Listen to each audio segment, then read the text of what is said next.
Hi friends, welcome back to my YouTube channel Anu creation vlogs. ಇದು ಒಂದು random vlog ಆಗಿರುತ್ತೆ. ತುಂಬ ದಿವಸ ಆಯ್ತಲ್ಲ ವೀಡಿಯೋಸ್ಗಳನ್ನೆಲ್ಲ ಬಿಟ್ಟು, ಅದಕ್ಕೆ ಡೈಲಿ ವ್ಲಾಗ್ ಥರ ಮಾಡ್ತಾಯಿದ್ದೀನಿ. ನೋಡ್ತಾ ಇದ್ದೀರಲ್ಲ, ಟೈಮ್ 8 ಗಂಟೆ ಆಗಿದ್ರೂ ವೆದರ್ ಯಾವ ರೀತಿ ಇದೆ ಅಂತ. ಸ್ವಲ್ಪನೂ ಬಿಸಿಲೇ ಇಲ್ಲ, ಮಳೆ ಹನಿ ಆಗ್ತಾ ಇರೋದ್ರಿಂದ ಹೊರಗಡೆ ಬರೋದಕ್ಕೆ ಆಗ್ತಾಯಿಲ್ಲ. ತುಂಬಾ ಚಳಿ ಆಗುತ್ತೆ, ಅದಕ್ಕೋಸ್ಕರ ಹೊರಗಡೆನೇ ಬರೋದಿಲ್ಲ ನಾನು. ಇವತ್ತು ಹಾಗೆ ರ್ಯಾಂಡಮ್ ಆಗಿ ವ್ಲಾಗ್ ಸ್ಟಾರ್ಟ್ ಮಾಡೋಣ ಅಂತ ಅಂದ್ಬಿಟ್ಟು ಸ್ಟಾರ್ಟ್ ಮಾಡ್ತಾಯಿದ್ದೀನಿ. ಏಕೆಂದರೆ ತುಂಬಾ ದಿವಸ ಆಯಿತು ನಾನು ವೀಡಿಯೋಸ್ಗಳನ್ನ ಬಿಟ್ಟು. ಅದಕ್ಕೋಸ್ಕರ ಇವತ್ತೆಲ್ಲದಕ್ಕೂ ಕ್ಲಾರಿಟಿ ಕೊಡೋಣ ಅಂತ ಅಂದ್ಬಿಟ್ಟು ಈ ವಿಡಿಯೋ ಮಾಡ್ತಾಯಿದ್ದೀನಿ. ಹಾಗೆ ಇವತ್ತು ಬಾದಾಮಿ ಅಮಾವಾಸ್ಯೆ ಆಗಿರೋದ್ರಿಂದ ಶನೀಶ್ವರ ಹುಟ್ಟಿದ ದಿವಸ ಅಂತ ಹೇಳ್ತಾರೆ. ಅದಕ್ಕೆ ಅಮ್ಮನೂ ಮನೇಲಿರಲಿಲ್ಲ, ನೀನೇ ಪೂಜೆ ಮಾಡು ಅಂತ ಹೇಳಿದರು ನನಗೆ. ಬಟ್ ಮನೆ ಏನೂ ಕ್ಲೀನ್ ಮಾಡಿರಲಿಲ್ಲ, ತುಂಬಾ ಮೆಸ್ಸಿಯಾಗಿತ್ತು. ತೋರಿಸ್ತಾ ಇದ್ದೀನಲ್ಲ ನೋಡಿ ಯಾವ ರೀತಿ ಇದೆ ಅಂತ. ಎಲ್ಲ ಎಲ್ಲೆಲ್ಲಿ ಇಟ್ಟಿದ್ದೀವಿ ಅಲ್ಲಲ್ಲೇ ಇದೆ, ಏನೂ ಎತ್ತಿಟ್ಟಿಲ್ಲ ನಾವು. ತುಂಬಾ ಮೆಸ್ಸಿಯಾಗಿದೆ. ಇದೆಲ್ಲ ಕ್ಲೀನ್ ಮಾಡೋ ಅಷ್ಟರಲ್ಲಿ ತಲೆನೋವೇ ಬಂದುಬಿಡುತ್ತೆ ಅಷ್ಟೇ. ನಾನು ಮನೇಲಿ ಇರ್ತೀನಲ್ಲ, ಸರಿ ಸಂಜೆ ತಾನೇ ಪೂಜೆ ಮಾಡೋದು, ನಿಧಾನಕ್ಕೆ ಎಲ್ಲ ಕ್ಲೀನ್ ಮಾಡ್ಕೊಳ್ಳೋಣ. ಮಧ್ಯಾಹ್ನ ಅಷ್ಟರಲ್ಲಿ ಗೆಸ್ಟ್ ಕೂಡ ಹೋಗಿರ್ತಾರೆ, ಸೊ ಆಮೇಲೆ ನೀಟಾಗಿ ಕ್ಲೀನ್ ಮಾಡ್ಕೊಳ್ಳೋಣ. ಯಾಕೆಂತಂದರೆ ಮನೇಲಿ ಯಾರಾದರೂ ಇದ್ದರೆ ಕ್ಲೀನ್ ಮಾಡೋದಕ್ಕೆ ಮನಸ್ಸೇ ಬರಲ್ಲ. ಅದಕ್ಕೆ ಅವರೆಲ್ಲ ಹೋದ್ಮೇಲೆ ಸ್ವಲ್ಪ ಹೊತ್ತು ಬಿಟ್ಟೆಲ್ಲ ಕ್ಲೀನ್ ಮಾಡ್ಕೊಳ್ಳೋಣ ಅಂತ ನಾನು ನಿಧಾನಕ್ಕೆ ಕ್ಲೀನ್ ಮಾಡಿಕೊಂಡೆ. ನೆಕ್ಸ್ಟು ಚಳಿಲಿ ತಣ್ಣೀರಂತೂ ಕುಡಿಯೋದಕ್ಕಾಗಲ್ಲ, ಅದಕ್ಕೆ ಬಿಸಿನೀರನ್ನ ಇಟ್ಕೊತಾ ಇದ್ದೀನಿ. ನೋಡ್ತಾ ಇದ್ದೀರಲ್ಲ, ಇವಾಗ ಮಳೆ ಸ್ಟಾಪ್ ಆಗಿದೆ, ಬಿಸಿಲು ಬರ್ತಾಯಿದೆ. ಮತ್ತೆ ಮಳೆ ಸ್ಟಾರ್ಟ್ ಆಗುತ್ತೆ. 5 ನಿಮಿಷ ಬಿಸಿಲಿದ್ರೆ 5 ನಿಮಿಷ ಮಳೆ ಸ್ಟಾರ್ಟ್ ಆಗಿಬಿಡುತ್ತೆ. ಸರಿ ಅಂತ ಅಂದ್ಬಿಟ್ಟು ಬಿಸಿನೀರು ಇಟ್ಕೊಂಡು ಬಿಸಿನೀರು ಕುಡಿದ್ಬಿಟ್ಟು ನೆಕ್ಸ್ಟು ನಮ್ಮ ಅಣ್ಣಂಗೆ ದೋಸೆ ಹಾಕ್ಕೊಡ್ತಿದ್ದೆ. ಅವ್ರಿಗೂ ಕೂಡ ಇವತ್ತು ಎಕ್ಸಾಮ್ ಇತ್ತಲ್ಲ, ಸೊ ಬೇಗ ಟಿಫನ್ ಮಾಡ್ಕೊಡೋಣ ಅಂತ ಅಂದ್ಬಿಟ್ಟು ಅವ್ರಿಗೂ ಕೂಡ ಟಿಫನ್ ಮಾಡಿಕೊಟ್ಟು ನಾನು ಕೂಡ ಟಿಫನ್ ಮಾಡಿಕೊಂಡು ನೆಕ್ಸ್ಟು ಕೆಲಸ ಏನಿದೆ ಅಂತ ನೋಡೋಣ ಅಂತ ಬೇಗ ದೋಸೆ ಹಾಕ್ತಾಯಿದ್ದೀನಿ. ನನಗೇನು ಪರ್ಫೆಕ್ಟಾಗಿ ದೋಸೆ ಹಾಕೋದಕ್ಕೆ ಬರಲ್ಲ, ಏನೋ ತಕ್ಕಮಟ್ಟಿಗೆ ಹಾಕ್ತೀನಿ ಅಷ್ಟೇ.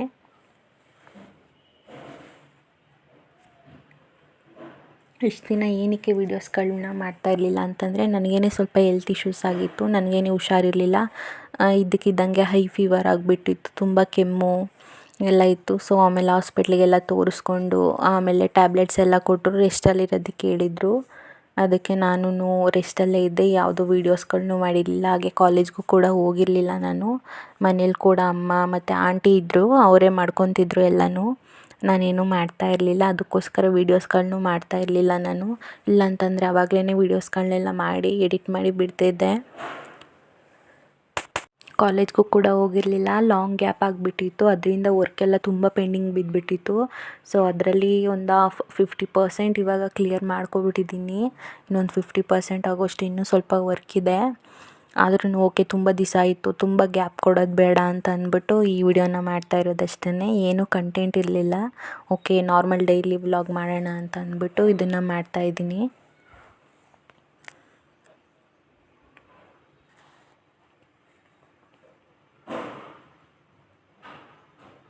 ಇವಾಗ ನೋಡ್ತಾ ಇದ್ದೀರಲ್ಲ, ದೋಸೆ ಕೂಡ ರೆಡಿಯಾಗಿದೆ. ಅಣ್ಣಂಗೂ ಕೂಡ ಹಾಕ್ಕೊಟ್ಟೆ ಬೇಗ. ಅವ್ರಿಗೂ ಇವತ್ತು ಎಕ್ಸಾಮ್ ಇತ್ತು, ಅವರು ಫೈನಲ್ ಇಯರು. ಅದರಿಂದ ಸರಿ ಬೇಗ ಹಾಕ್ಕೊಡೋಣ ಅಂತ ಅಂದ್ಬಿಟ್ಟು ಹಾಕ್ಕೊಟ್ಟೆ. ಅವರು ಕೂಡ ತಿಂದುಬಿಟ್ಟು ಹೊರಡ್ತಾಯಿದ್ರು. ಹೊರಡೋ ಟೈಮಲ್ಲಿ ಮತ್ತೆ ಮಳೆ ಸ್ಟಾರ್ಟ್ ಆಗಿಬಿಡ್ತು. ನೋಡ್ತಾ ಇದ್ದೀರಲ್ಲ, ಮಳೆ ಎಷ್ಟು ಜೋರಾಗಿ ಬೀಳ್ತಾ ಇದೆ ಅಂತ ಅಂದ್ಬಿಟ್ಟು. ಮಳೇಲಿ ನೆನ್ಕೊಂಡು ಹೋಗೋದಕ್ಕಾಗಲ್ಲ, ಬಟ್ ಅವ್ರಿಗೇನು ಮಾಡೋಕ್ಕಾಗಲ್ಲ, ಟೈಮ್ ಇಲ್ಲ. ಎಕ್ಸಾಮಿಗೆ ಲೇಟ್ ಆದರೆ ಆಮೇಲೆ ಬಿಡಲ್ಲ ಅಂತ ಅಂದ್ಬಿಟ್ಟು ಸರಿ ನಾನು ಹೊರಡ್ತೀನಿ ಅಂತ ಹೇಳಿದ್ರು. ಸರಿ ಅಂತ ಎಕ್ಸಾಮ್ ಇತ್ತಲ್ಲ, ಅವ್ರಿಗೂ ಕೂಡ ಆಲ್ ದ ಬೆಸ್ಟ್ ಹೇಳ್ಬಿಟ್ಟು ಅವ್ರನ್ನೂ ಕೂಡ ಕಳಿಸ್ಕೊಟ್ಟೆ. ನಾನು ನಿಧಾನಕ್ಕೆ ಹೋಗಿ ಅಂತ ಹೇಳಿದೆ, ಬಟ್ ಎಕ್ಸಾಮ್ ಇತ್ತಲ್ಲ, ಏನೂ ಮಾಡೋಕ್ಕಾಗಲ್ಲ, ಅನಿವಾರ್ಯ ಹೋಗಲೇಬೇಕು ಅಂತ ಅಂದ್ಬಿಟ್ಟು ಮಳೆಯಲ್ಲೇ ನೆನ್ಕೊಂಡು ಹೋಗ್ತಾ ಇದ್ದಾರೆ. ನೆಕ್ಸ್ಟು ಇದನ್ನು ನಾನು ಕ್ಲೀನೆಲ್ಲ ಮಾಡಿದ್ಮೇಲೆ ಸುಮಾರು ಒಂದು 3 ಗಂಟೆ ಮೇಲಾಗಿತ್ತು. ಆವಾಗ ವೀಡಿಯೋನ ಶೂಟ್ ಮಾಡ್ಕೊತಿದ್ದೀನಿ. ಏಕೆಂದರೆ ಕ್ಲೀನೆಲ್ಲ ಮಾಡಿದ್ನಲ್ಲ, ಕ್ಲೀನ್ ಮಾಡೋ ಟೈಮಲ್ಲಿ ವಿಡಿಯೋ ಮಾಡೋದಕ್ಕಾಗಲಿಲ್ಲ. ಯಾಕೆಂತಂದರೆ ಕರೆಂಟ್ ಇರಲಿಲ್ವಲ್ಲ, ಫೋನ್ ಸ್ವಿಚ್ ಆಫ್ ಆಗಿತ್ತು. ಅದಕ್ಕೆ ನಾನು ಅದನ್ನು ಕ್ಯಾಪ್ಚರ್ ಮಾಡ್ಕೊಳ್ಳಿಲ್ಲ. ಇಲ್ಲಿ ನೋಡ್ತಾ ಇದ್ದೀರಾ, ಹಾಲೆಲ್ಲ ನೀಟಾಗಿ ಕ್ಲೀನ್ ಮಾಡ್ಕೊಂಡಿದ್ದೀನಿ. ಟಿ ವಿ ಆನ್ ಮಾಡಿಬಿಟ್ಟಿದ್ದೀನಿ, ರೀಚಾರ್ಜ್ ಹಾಕಿದ್ರು. ಸೊ ಒಂದು 5 ಮಿನಿಟ್ಸ್ ಆನ್ ಮಾಡಿಬಿಡಿ, ಬರುತ್ತೆ ಟಿ ವಿ ಅಂತ ಹೇಳಿದರು. ಅದಕ್ಕೆ ಆನ್ ಮಾಡಿಬಿಟ್ಟೆ ಅಷ್ಟೇ. ಇನ್ನು ಕಿಚನೆಲ್ಲ ನೀಟಾಗಿ ಕ್ಲೀನ್ ಮಾಡ್ಕೊಂಡಿದ್ದೀನಿ. ಅದು ತಾಮ್ರದ ಬಿಂದಿಗೆಯಲ್ಲಿ ನೀರು ಇಟ್ಕೊಂಡಿರೋದು. ಏನಕ್ಕೆ ಅಂತಂದರೆ ಅದರಲ್ಲಿ ಕುಡಿದ್ರೆ ತುಂಬ ಒಳ್ಳೆಯದು ಅಂತ. ಕ್ಯಾನಲ್ಲಿ ಕೂಡ ಸಪ್ರೇಟ್ ಇಟ್ಕೊಂಡಿದ್ದೀವಿ, ಎರಡರಲ್ಲಿ ಯಾವ್ದು ಬೇಕಾದರೂ ಕುಡಿಬೋದು ಅಂತ. ಇನ್ನು ಪೊಟ್ಯಾಟೊ ಅತ್ತೆ ಊಟಿಯಿಂದ ಕೊಟ್ಟು ಕಳಿಸಿದ್ರು, ಅದಕ್ಕೆ ಅಲ್ಲೇ ಇಟ್ಟೆ, ಎತ್ತಿಟ್ಕೊಳ್ಳೋಣ ಆಮೇಲೆ ವಾಶ್ ಮಾಡಿ ಅಂತ ಅಂದ್ಬಿಟ್ಟು. ಇನ್ನು ಬಾಕ್ಸಲ್ಲೆಲ್ಲ ಸ್ವಲ್ಪ ಐಟಮ್ಸ್ ಇಟ್ಟಿದ್ದೆ, ಎತ್ತಿಟ್ಕೋಬೇಕು. ಸೊ ಇವಾಗ ಟೈಮ್ ಇರಲಿಲ್ವಲ್ಲ, ಅದಕ್ಕೆ ಅಲ್ಲೇ ಇಟ್ಟಿದ್ದೀನಿ ಅಷ್ಟೇ. ನೋಡ್ತಾ ಇದ್ದಿರಲ್ಲ, ಎಲ್ಲ ಕ್ಲೀನ್ ಮಾಡಿಕೊಂಡೆ. ರೂಮ್ ನಾನು ತೋರಿಸ್ತಾ ಇಲ್ಲ, ಏನಕ್ಕೆ ಅಂತಂದರೆ ಅಣ್ಣ ಎಕ್ಸಾಮ್ ಮುಗಿಸ್ಕೊಬಂದು ಮಲ್ಕೊಂಡು ರೆಸ್ಟ್ ಮಾಡ್ತಾಯಿದ್ರು. ಸೊ ಅದಕ್ಕೆ ನಾನು ಡಿಸ್ಟರ್ಬ್ ಮಾಡೋದು ಬೇಡ ಅಂತ ಅಂದ್ಬಿಟ್ಟು ಅದನ್ನ ತೋರಿಸ್ತಾ ಇಲ್ಲ. ನೆಕ್ಸ್ಟು ಹೊಸ್ಲೆಲ್ಲ ತೊಳೆದು ಅರಿಶಿನ ಕುಂಕುಮ ಹಾಕಿ ಸೊ ರಂಗೋಲಿ ಒಂದು ಬಿಡಬೇಕಾಗಿತ್ತಲ್ವ, ರಂಗೋಲಿ ಬಿಟ್ಬಿಟ್ಟು ನೆಕ್ಸ್ಟು ಸ್ನಾನಕ್ಕೆ ಹೋಗೋಣ ಅಂತ ಅಂದ್ಬಿಟ್ಟು ಬಿಟ್ಟಿದ್ದೀನಿ. ಬಿಡೋದನ್ನು ಕೂಡ ಕ್ಯಾಪ್ಚರ್ ಮಾಡ್ಕೊಳ್ಳೋಕ್ಕಾಗಲಿಲ್ಲ, ಯಾಕೆಂತಂದರೆ ಟೈಮ್ ಆಗಿಬಿಟ್ಟಿತ್ತಲ್ಲ. ನೆಕ್ಸ್ಟ್ ಪೂಜೆ ಎಲ್ಲ ಮಾಡಬೇಕು ಅಂತ ಅಂದ್ಬಿಟ್ಟು ಬಿಟ್ಟಾದ್ಮೇಲೆ ತೋರಿಸೋಣ ಅಂತ ಅಂದ್ಬಿಟ್ಟು ತೋರಿಸ್ತಾ ಇದ್ದೀನಿ. ನನಗೆ ಈ ರೀತಿ ರಂಗೋಲಿ ಎಲ್ಲ ಬಿಡೋದಕ್ಕೆ ತುಂಬಾ ಇಷ್ಟ. ನನಗೆ ಅಷ್ಟೊಂದೇನು ಬಿಡೋದಕ್ಕೆ ಬರಲ್ಲ, ಇವಾಗ ಕಲಿತಾ ಇದ್ದೀನಿ ಅಷ್ಟೇ. ತುಂಬಾ ಚೆನ್ನಾಗಿ ಕಾಣಿಸ್ತಾಯಿತ್ತು, ತುಂಬ ಒಂಥರ ಪಾಸಿಟಿವ್ ವೈಬ್ಸ್ ಬರ್ತಾಯಿತ್ತು. ನೆಕ್ಸ್ಟು ಸ್ನಾನ ಎಲ್ಲ ಮಾಡ್ಕೊಂಡು ಬಂದುಬಿಟ್ಟು ಎಲ್ಲ ಕಟ್ ಮಾಡಿಕೊಂಡು ದೇವ್ರಿಗೆ ಅಲಂಕಾರ ಮಾಡ್ತಾಯಿದ್ದೀನಿ. ಸಿಂಪಲಾಗಿ ಮಾಡ್ಕೊಂಡಿದ್ದೀನಿ ಅಷ್ಟೇ, ಯಾಕೆಂತಂದರೆ ಟೈಮ್ ಇಲ್ಲ. ನೆಕ್ಸ್ಟು ಗ್ರ್ಯಾಂಡಾಗಿ ಮಾಡ್ಕೊಳ್ಳೋಣ ಸ್ವಲ್ಪ ಅಂತಂದ್ಬಿಟ್ಟು ಇವತ್ತು ಸ್ವಲ್ಪ ಸಿಂಪಲಾಗೇ ಮಾಡ್ಕೊಂಡಿದ್ದೀನಿ. ನೋಡ್ತಾ ಇದ್ದಿಲ್ಲ, ತೋರಿಸ್ತಿದ್ದೀನಿ, ಈ ರೀತಿಯಾಗಿ ಮಾಡ್ಕೊಂಡಿದ್ದೀನಿ. ನೆಕ್ಸ್ಟ್ ಪೂಜೆ ಎಲ್ಲ ಮುಗಿಸ್ಕೋಬೇಕು.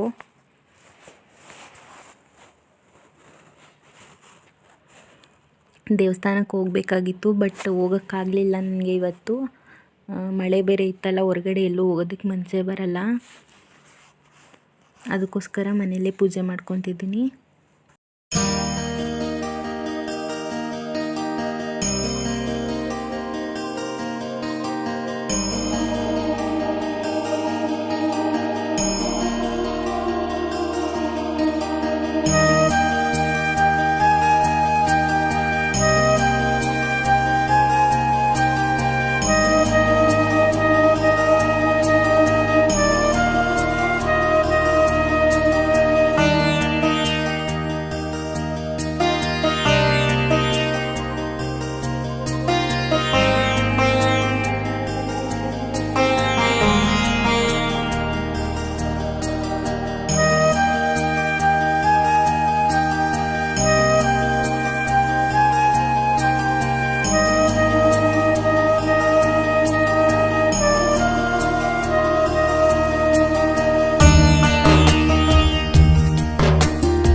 ಪೂಜೆ ಎಲ್ಲ ಮುಗಿತು. ಇವಾಗ ಅಡುಗೆಗೆ ರೆಡಿ ಮಾಡ್ಕೊತಾ ಇದ್ದೀನಿ. ಟೈಮ್ ಆಗಿಬಿಟ್ಟಿತ್ತು, ಅದಕ್ಕೆ ಫಟಾಫಟ್ ಅಂತ ರೆಸಿಪಿ ಹೇಗೆ ಮಾಡೋದು ಅಂತ ಹೇಳ್ಕೊಡ್ತೀನಿ. ತುಂಬ ಟೇಸ್ಟಿಯಾಗಿರುತ್ತೆ, ನೋಡ್ಕೊಬನ್ನಿ. ನಾನಿಲ್ಲಿ 4 ಬಿಗ್ ಸೈಜ್ ಟೊಮೊಟೊ ತೊಗೊಂಡಿದ್ದೀನಿ, 3 ಹಸಿಮೆಣ್ಸಿನ್ಕಾಯಿ ತೊಗೊಂಡಿದ್ದೀನಿ, ಹಾಗೆ 2 ಗೆಂಡೆ ಬೆಳ್ಳುಳ್ಳಿನ ತೊಗೊಂಡಿದ್ದೀನಿ, ಹಾಗೆ ತೋರಿಸ್ತಾ ಇರೋಷ್ಟು 1 ಇಂಚಾಗೋಷ್ಟು ಶುಂಠಿನ ತೊಗೊಂಡಿದ್ದೀನಿ. ಇದನ್ನೆಲ್ಲ ಇವಾಗ ನಾವು ರುಬ್ಕೋಬೇಕು. ನಾನು ಇಲ್ಲಿ ಚಿಕ್ಕ ಜಾರ್ನೇ ತೊಗೋತಾ ಇದ್ದೀನಿ, ಏಕೆಂತಂದರೆ ದೊಡ್ಡ ಜಾರ್ ತೊಗೊಂಡ್ರೆ ಬೇಗ ಅದು ಸಮಯಲ್ಲ. ಇದು ಸ್ವಲ್ಪ ಶಾರ್ಪ್ ಅಂತ ಅಂದ್ಬಿಟ್ಟು ಇದನ್ನೇ ತೊಗೋತಾ ಇದ್ದೀನಿ. ಸೊ ಫಸ್ಟಿಗೆ ಟೊಮೊಟೊನ ನಾನು ಸ್ವಲ್ಪ ಪೇಸ್ಟ್ ಮಾಡ್ಕೊತೀನಿ. ಆನ್ ಆ್ಯಂಡ್ ಆಫ್ ಮಾಡಿಕೊಂಡ್ರೆ ಸಾಕು, ಏಕೆಂತಂದರೆ ಎಲ್ಲನೂ ಒಟ್ಟಿಗೆ ಹಾಕ್ಬಿಟ್ರೆ ಅದು ಬೇಗ ಸಮಯಲ್ಲ. ಅದಕ್ಕೋಸ್ಕರ ಫಸ್ಟ್ ಅದನ್ನು ಹಾಕಿ ನೆಕ್ಸ್ಟು ಉಳಿದಿರೋವಂತಹ ಐಟಮ್ಸ್ನೂ ಕೂಡ ಹಾಕ್ಬಿಟ್ಟು ಅದನ್ನು ಫೈನ್ ಪೇಸ್ಟಾಗಿ ಮಾಡ್ಕೊತಾ ಇದ್ದೀನಿ. ಇವಾಗ ಇದು ನೋಡ್ತಾ ಇದ್ದಿಲ್ಲ, ರೆಡಿಯಾಗಿದೆ. ಇದನ್ನು ನಾನು ಆಫ್ ಮಾಡಿಬಿಟ್ಟು ಎತ್ತಿಟ್ಕೊತಾ ಇದ್ದೀನಿ. ನೋಡ್ತಾ ಇದ್ದೀರಲ್ಲ, ಈ ರೀತಿಯಾಗಿ ಪ್ಯೂರಿ ರೆಡಿಯಾಗಿರಬೇಕು. ಇಲ್ಲಾಂತಂದರೆ ತರಿಯಾಗಿದ್ದರೆ ತಿನ್ನೋದಕ್ಕಷ್ಟು ಚೆನ್ನಾಗಿರಲ್ಲ. ನಾನು ಫುಲ್ಲು ಫೈನ್ ಪೇಸ್ಟ್ ಥರ ಮಾಡ್ಕೊಂಡಿದ್ದೀನಿ, ನೀವು ಇದೇ ಥರ ಮಾಡ್ಕೊಳ್ಳಿ. ನೆಕ್ಸ್ಟು ನಾನು ಮೀಡಿಯಮ್ ಸೈಜ್ ಆಗಿರೋದು 2 ಈರುಳ್ಳಿನ ತೊಗೊಂಡಿದ್ದೀನಿ, ಅದನ್ನು ಈ ರೀತಿ ಕಟ್ ಮಾಡಿ ಇಟ್ಕೊಂಡಿದ್ದೀನಿ. ಸೊ ಬೇಗ ಆಗಿಬಿಡುತ್ತೆ ಈ ರೆಸಿಪಿ, ಹಾಗೆ ಸ್ಪೈಸಿಯಾಗಿರುತ್ತೆ. ಇಲ್ಲಿ ನಾನು ಅನ್ನಕ್ಕೆ ಇಟ್ಕೊಂಡಿದ್ದೀನಿ, 1 ವಿಜಿಲ್ ಬರ್ಸ್ಕೊಂಡೆ. ಸೊ ಇವಾಗ ನೆಕ್ಸ್ಟು ಹೇಗೆ ಮಾಡೋದು ಅಂತ ತೋರಿಸ್ಕೊಡ್ತಿದ್ದೀನಿ ನೋಡಿ. ಇದು ಆಯಿಲೇನೆ, ಸನ್ ಪ್ಯೂರು, ಬಟ್ ಮಳೆ ಎಲ್ಲ ಆಗ್ತಿದೆ ಅಲ್ವಾ, ಚಳಿ ಇರೋದ್ರಿಂದ ಎಣ್ಣೆ ಎಲ್ಲ ಸ್ವಲ್ಪ ಗಟ್ಟಿಯಾಗಿಬಿಟ್ಟಿದೆ, ಅದಕ್ಕೋಸ್ಕರ ಹಂಗೆ ಕಾಣಿಸ್ತಿದೆ ಅಷ್ಟೇ, ಬೇರೆ ಆಯಿಲೇನಿಲ್ಲ ಅದು. ನೆಕ್ಸ್ಟು ನಾನು ಇಲ್ಲಿ ಸ್ಪೈಸಸ್ನೆಲ್ಲ ಆ್ಯಡ್ ಮಾಡ್ಕೊತಾ ಇದ್ದೀನಿ. ಕಾಣಿಸ್ತಾ ಇದೆಯಲ್ಲ, ಜೀರಿಗೆ, ಪಲಾವ್ ಎಲೆ, ಕಲ್ಲುವ್ವ, ಜಾಪತ್ರೆ ಹಾಗೂ ಸ್ಟಾರ್ನ ನಾನು ತೊಗೊಂಡಿದ್ದೀನಿ. ಏಲಕ್ಕಿ ಇದ್ದರೆ ಏಲಕ್ಕಿ ಕೂಡ ನೀವು ಯೂಸ್ ಮಾಡ್ಕೋಬೋದು. ನನ್ನ ಹತ್ರ ಏಲಕ್ಕಿ ಅವೈಲೇಬಲ್ ಇರಲಿಲ್ಲ, ಅದಕ್ಕೋಸ್ಕರ ಎಷ್ಟಿದೆ ಅಷ್ಟನ್ನು ಮಾಡ್ಕೊತಾ ಇದ್ದೀನಿ. ಇದನ್ನೆಲ್ಲ ಹಾಕಿದ್ರೆ ಟೇಸ್ಟ್ ತುಂಬಾ ಚೆನ್ನಾಗಿರುತ್ತೆ, ಟ್ರೈ ಮಾಡಿ ನೋಡಿ ಬೇಕಿದ್ರೆ, ಡಿಫ್ರೆಂಟಾಗಿರುತ್ತೆ ಈ ರೆಸಿಪಿ. ಹಾಗೆ 1 ಸ್ಪೂನ್ ಆಗೋಷ್ಟು ತುಪ್ಪನ ಹಾಕೋತಾ ಇದ್ದೀನಿ. ಇದು ಕೂಡ ಸ್ವಲ್ಪ ಗಟ್ಟಿಯಾಗಿಬಿಟ್ಟಿತ್ತು, ಅದು ಬೀಳ್ತಾನೇ ಇರಲಿಲ್ಲ. ಅದು ಪಟ್ಟಂತ ಎಣ್ಣೆಗೆ ಬಿದ್ದ ತಕ್ಷಣ ಎಣ್ಣೆ ಕೈಗೆ ಆರಿಬಿಡ್ತು. ಸ್ವಲ್ಪ ನೀವು ಹುಷಾರಾಗಿ ನೋಡ್ಕೊಂಡು ಮಾಡಿ. ನಾನು ಸ್ವಲ್ಪ ಸ್ಟಾರ್ಟಿಂಗ್ ಹೈ ಫ್ಲೇಮಲ್ಲಿ ಇಟ್ಬಿಟ್ಟಿದ್ದೆ, ನೀವು ಮೀಡಿಯಮ್ ಫ್ಲೇಮಲ್ಲಿ ಇಟ್ಕೊಂಡು ಮಾಡಿ. ನೆಕ್ಸ್ಟು ನಾನು ಈರುಳ್ಳಿ ಕಟ್ ಮಾಡಿ ಏನು ಇಟ್ಕೊಂಡಿದ್ದೀನಲ್ಲ ಅದನ್ನು ಕೂಡ ಹಾಕ್ಕೊಂಡು ಫ್ರೈ ಮಾಡ್ಕೊತಾ ಇದ್ದೀನಿ. ಇದು ಸ್ವಲ್ಪ ಕಲರ್ ಚೇಂಜ್ ಆಗಬೇಕು, ಅಲ್ಲಿವರೆಗೂ ಚೆನ್ನಾಗಿ ಫ್ರೈ ಮಾಡ್ಕೊಳ್ಳಿ.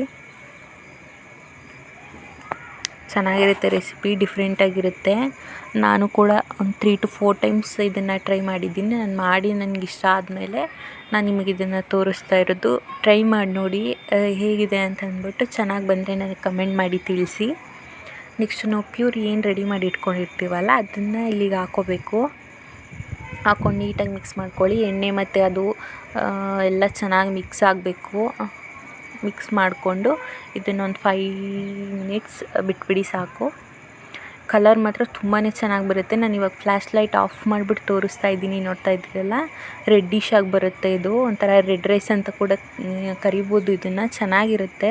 ನನಗೆ ಇದು ಕಲರ್ ಮಾತ್ರ ತುಂಬಾ ಇಷ್ಟ ಆಯಿತು. ನಾನು ಕಲರ್ಗೆ ಫ್ಯಾನ್ ಆಗಿಬಿಟ್ಟಿದ್ದೀನಿ. ಕಲರ್ ತುಂಬ ಇಷ್ಟ ಆಯಿತು. ನೆಕ್ಸ್ಟ್ ಇದಕ್ಕೆ 1 ಟೇಬಲ್ ಸ್ಪೂನ್ ಆಗೋಷ್ಟು ನಾನು ಸಾಲ್ಟನ್ನ ಹಾಕ್ಕೊತಾ ಇದ್ದೀನಿ. ರುಚಿಗೆ ಎಷ್ಟು ಬೇಕೋ ಅಷ್ಟನ್ನು ಹಾಕ್ಕೊಳ್ಳಿ. ನಾನು ಇಲ್ಲಿ ಸ್ವಲ್ಪ ಜಾರ್ಗೆ ನೀರು ಹಾಕ್ಬಿಟ್ಟು ಕೂಡ ಆ್ಯಡ್ ಮಾಡ್ಕೊಂಡಿದ್ದೀನಿ, ಅದನ್ನು ತೋರಿಸಿಲ್ಲ ಅಷ್ಟೇ. ನೆಕ್ಸ್ಟು ಇಲ್ಲಿ ಚಿಲ್ಲಿ ಪೌಡರ್ನ ಆ್ಯಡ್ ಮಾಡ್ಕೊತಾ ಇದ್ದೀನಿ. ನೋಡ್ಕೊಂಡು ಹಾಕ್ಕೊಳ್ಳಿ, ಏಕೆ ಅಂತಂದರೆ ನಾವು ಮೆಣಸಿನ್ಕಾಯಿ ಕೂಡ ಹಾಕ್ಕೊಂಡಿರ್ತೀವಲ್ವ, ಖಾರ ಆಗಿಬಿಟ್ರೆ ತುಂಬ ಚೆನ್ನಾಗಿರಲ್ಲ. ನಿಮಗೆ ಸ್ಪೈಸ್ ಎಷ್ಟು ಬೇಕು ಅಂತ ನೋಡ್ಕೊಂಡು ಹಾಕ್ಕೊಳ್ಳಿ ಅಷ್ಟೇ. ನೆಕ್ಸ್ಟು ಹಿಂಗೆ ಹಾಕ್ಕೊತಾ ಇದ್ದೀನಿ. ಹಾಗೆ ಕೊರಿಯಂಡರ್ ಪೌಡರ್ನು ಕೂಡ ಹಾಕ್ಕೊಂಡಿದ್ದೀನಿ. ಎಲ್ಲನೂ ನೀಟಾಗಿ ಮಿಕ್ಸ್ ಮಾಡಿಬಿಟ್ಟು ಇದನ್ನೊಂದು 2 to 3 ಮಿನಿಟ್ಸ್ ಬಿಟ್ಬಿಡಿ.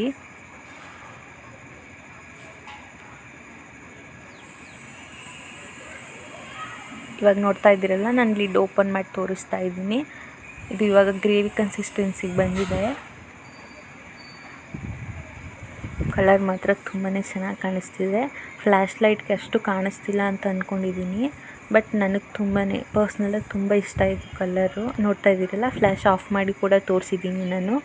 ರೆಡ್ಡಾಗಿ ಕಾಣಿಸುತ್ತೆ ಲೈವಾಗಿ ನೋಡಬೇಕು ಅಂತಂದರೆ.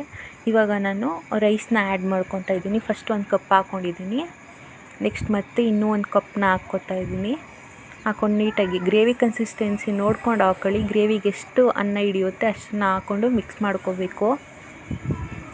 ನಾನು ಇಲ್ಲಿ 2 ಕಪ್ ಹಾಕ್ಕೊಂಡೆ. ಪುನಃ ನೆಕ್ಸ್ಟು ಒಂದು 1/2 ಕಪ್ ಹಾಕಿ ನೀಟಾಗಿ ಮಿಕ್ಸ್ ಮಾಡಿಬಿಟ್ಟು ತೋರಿಸ್ತಾ ಇದ್ದೀನಿ ನೋಡಿ. ನಾನು ಇವಾಗ ಫುಲ್ ಮಿಕ್ಸ್ ಮಾಡಿಬಿಟ್ಟಿದ್ದೀನಿ.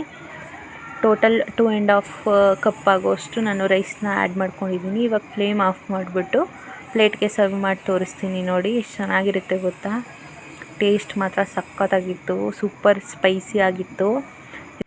ಇದನ್ನು ಸ್ಪೈಸಿ ಮಸಾಲ ರೈಸ್ ಅಂತ ಕೂಡ ಕರಿಬೋದು. ನಿಮ್ಗೆ ಹೇಗೆ ಬೇಕೋ ಆ ಥರ ಕರ್ಕೋಬೋದು. ಬಟ್ ನನಗಂತೂ ತುಂಬಾ ಇಷ್ಟ ಆಯಿತು ಟೇಸ್ಟು. ನಾವು ಈ ಪಲಾವೆಲ್ಲ ಹೇಗೆ ಮಾಡ್ತೀವಿ ಅಥವಾ ಟೊಮೊಟೊ ಬಾತೆಲ್ಲ ಏನು ಮಾಡ್ತೀವಲ್ಲ, ಸೇಮ್ ಅದೇ ಟೇಸ್ಟ್ ಬರುತ್ತೆ. ಇದು ಇನ್ನೂ ಚೆನ್ನಾಗಿರುತ್ತೆ ಟೇಸ್ಟು. ಒಂದ್ಸಲ ಟ್ರೈ ಮಾಡಿ ನೋಡಿ ಹೇಗೆ ಅನ್ನಿಸ್ತು ಅಂತ. ಇದೇ ಥರ ಡಿಫ್ರೆಂಟಾಗಿರೋ ರೆಸಿಪಿ ಬೇಕು ಅಂತಂದರೆ ನನ್ನ ಚಾನಲ್ನ ಸಬ್ಸ್ಕ್ರೈಬ್ ಮಾಡ್ಕೊಳ್ಳಿ. Thank you for watching. Next ವೀಡಿಯೋದಲ್ಲಿ ಸಿಗ್ತೀನಿ. ಬಾಯ್.